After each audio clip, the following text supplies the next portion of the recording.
Then all the troops of the Philistines were gathered together at Aphek. But Israel also made camp, above the spring which is in Jezreel. And indeed, the princes of the Philistines advanced by hundreds and by thousands, but David and his men were in the rear with Achish. And the leaders of the Philistines said to Achish, "What do these Hebrews intend to do?" And Achish said to the leaders of the Philistines, "Could you be ignorant about David, who is the servant of Saul, the king of Israel, and who has been with me for many days, even years, and I have not found within him anything, from the day that he fled to me, even to this day?" Then the leaders of the Philistines became angry against him, and they said to him, "Let this man return, and let him settle in his place, which you appointed for him. But let him not descend with us to battle, lest he become an adversary to us when we begin to fight.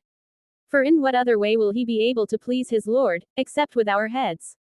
Is not this the David, about whom they were singing, while dancing, saying, Saul struck down his thousands, but David his 10,000s? Therefore, Achish called David, and he said to him, "As the Lord lives, you are good and righteous in my sight, even in your departure and your return with me in the military camp. And I have not found anything evil in you, from the day that you came to me, even to this day. But you are not pleasing to the princes.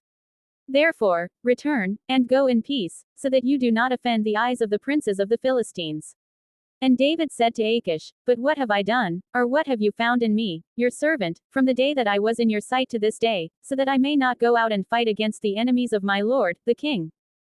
And in response, Achish said to David, "I know that you are good in my sight, like an angel of God. But the leaders of the Philistines have said, 'He shall not go up with us to the battle.' And so, rise up in the morning, you and the servants of your lord who came with you.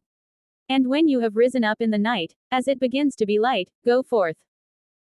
And so David rose up in the night, he and his men, so that they might set out in the morning. And they returned to the land of the Philistines. But the Philistines ascended to Jezreel.